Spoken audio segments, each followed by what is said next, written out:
নির্বাচনে ভোট নিয়ে যখন আলোচনা হয়, কে জিতবে কে হারবে এটা নিয়ে যখন আলোচনা হয়, তখন পাশাপাশি কিন্তু একটা আলোচনা আমি ইদানিং শুনতেই পাচ্ছি। সেটা হলো এবারে নির্বাচনে মূল ইস্যুটা কি, মানে কিসের ভিত্তিতে মানুষ ভোট দিবে? প্রতিশ্রুতির ভিত্তিতে? মানুষ কোন প্রতিশ্রুতিটা শুনতে চায়? মানে আপনি এমন একটা প্রতিশ্রুতি দিলেন যে চাউলের দাম 10 টাকা হয়ে যাবে, যেটা নাকি শেখ হাসিনা একবার দিয়েছিলেন।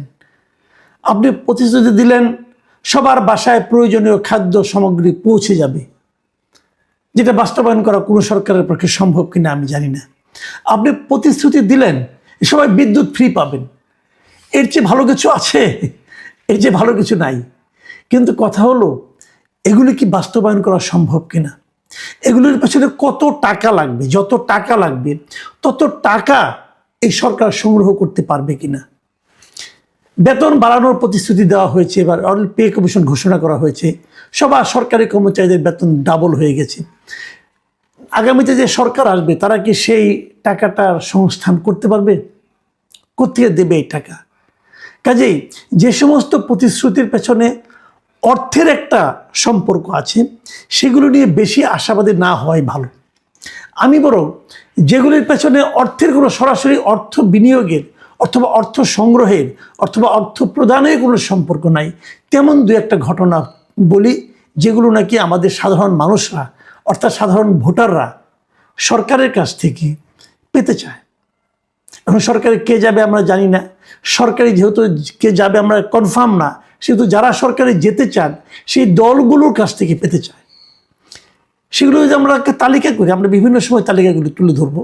আমি প্রথম যে বিষয়টা আছে আমার তালিকায় সেটা বলি, সেটা হচ্ছে দুর্নীতি। আমি দুর্নীতির অবসান চাই এবং আমার ধারণা দেশের প্রত্যেকটা মানুষ এই দুর্নীতি, ঘুষ, দুর্নীতি, উৎকোচ, স্বজনপ্রীতি এগুলোর হাত থেকে মুক্তি চায়। আমরা স্বাধীনতার পর থেকে, আমি আবারও বলছি, স্বাধীনতার পর থেকে এ পর্যন্ত এই দেশে যে বিষ বৃক্ষ আমাদের সমাজকে ধ্বংস করে দিয়েছে সেটা দুর্নীতি। কোনো সরকারের আমলেই দুর্নীতি একেবারে বন্ধ করা সম্ভব হয়নি। বন্ধ মানে কি? বন্ধের কাছাকাছিও নেওয়া যায়নি। দুর্নীতি যে মাত্রা, সেই মাত্রা যদি 100% হয়, 50%-এর নিচেও কেউ নামাতে পারেনি। এটাই বাস্তবতা, এটাই রিয়েলিটি। সেই বঙ্গবন্ধু শেখ মুজিবের আমল থেকে উনি কিন্তু দুর্নীতির বিরুদ্ধে অনেক কথা বলেছেন, আবার ওনার সরকার দুর্নীতিকে প্রশ্রয় দিয়েছে। আমরা পরবর্তীতে বিভিন্ন সরকার প্রধানের মুখে শুনেছি দুর্নীতির বিরুদ্ধে 0 টলারেন্স, এবং দেখা গেছে ওনার আশেপাশে যারা আছেন তারাই দুর্নীতিতে এক একজন চ্যাম্পিয়ন হয়ে গেছেন। এগুলো আমরা দেখেছি। আমরা আর দুর্নীতি চাই না। দেখেন, আমি নিজেও মনে করি আমি অনেক নাগরিকের সঙ্গে আলাপ করেছি, অনেকের সঙ্গে কথা বলেছি।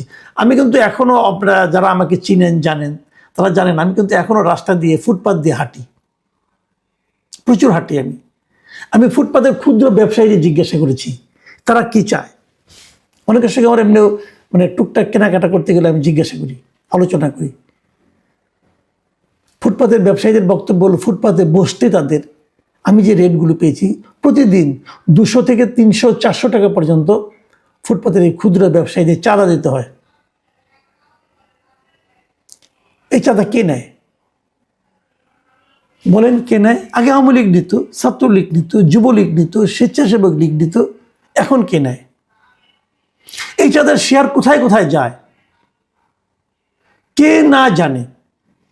যে কোনো একটা র্যান্ডম একটা ব্যবসায়ীকে ডেকে জিজ্ঞাসা করেন, কারওয়ান বাজারে যান, কারওয়ান বাজারে যারা কাঁচা ব্যবসায়ী আছে তাদের জিজ্ঞাসা করেন আপনাদেরকে চাঁদা দিতে হয় কিনা, জিজ্ঞাসা করেন, দেখেন সবাইকে চাঁদা দিতে হয়।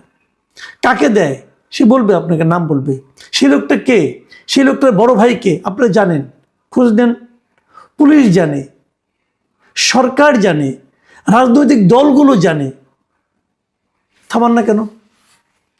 আপনারাই তো নির্বাচনে জয়ী হতে চান, থামান না কেন?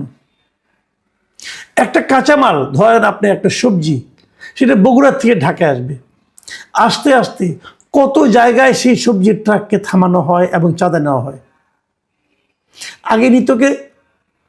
আগে নিত শ্রমিক লীগ, স্বেচ্ছাসেবক লীগ, যুবলীগ, আওয়ামী লীগের বিভিন্ন পান্ডারা এক এক জায়গায় এক একজন নিত।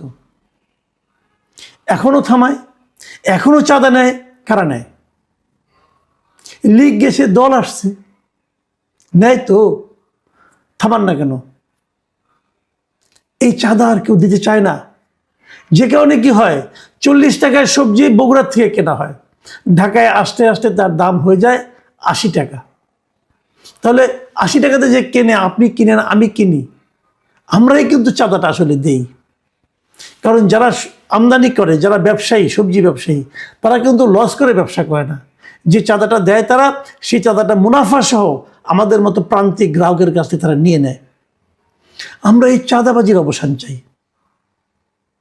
পারবেন দিতে?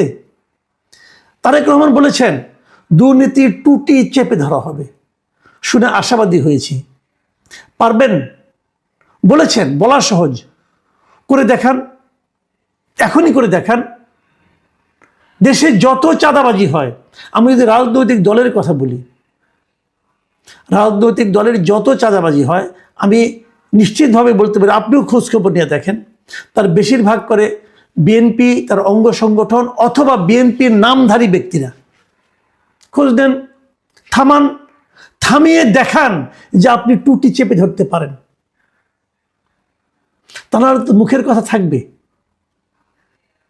এবং এটা আপনাকে ডুবাবে। আমি বললাম, ইলেকশন এটা ফ্যাক্টর হয়ে দাঁড়াবে, আগামী নির্বাচনে এটাই ফ্যাক্টর হয়ে দাঁড়াবে। বিভিন্ন উপজেলা পর্যায়ে যান, জেলা পর্যায়ে যান, আগের সমস্ত ব্যবসা বাণিজ্য আওয়ামী লীগের দখলে ছিল। জাস্ট একটু তাকিয়ে দেখেন তো, সেই ব্যবসাগুলি কোথায় চলে গেছে, কাদের দখলে গেছে, একটু তাকিয়ে দেখেন। যারা দখলে নিয়েছে তারা কি ব্যবসার মালিক ছিল?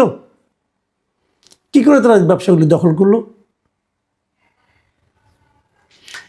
এগুলো কিন্তু আপনি হয়তো, আমি একভাবে দেখি, আমি আরেকভাবে দেখি, কিন্তু ওই এলাকার মানুষ, তারা তো সবাই জানে যে এই ব্যবসাটা আগে এমুকের ছিল, এখন এই ব্যবসাটা তার কাছে চলে গেছে। যার কাছে গেছে তার দলীয় পরিচয় তারা জানে। এটাই নির্বাচনে আগামীতে পার্থক্যটা গড়ে দেবে। এই বিষয়গুলো পার্থক্য করে দেবে। যে কোনো, আপনি রাস্তায় যান, যানজট হয়, আপনি দেখেন রাস্তায় অবৈধ পার্কিং আছে কিনা? আছে। রাস্তা জুড়ে অবৈধ পার্কিং আছে। রাস্তার মধ্যে সার্বক্ষণিক। সিটি কর্পোরেশন থামায় না কেন? কে চাঁদা নেয়? সিটি কর্পোরেশন নেয়? পুলিশ নেয়? কে নেয়? ট্রাফিক নেয়? নেয়। থামায় না কেন?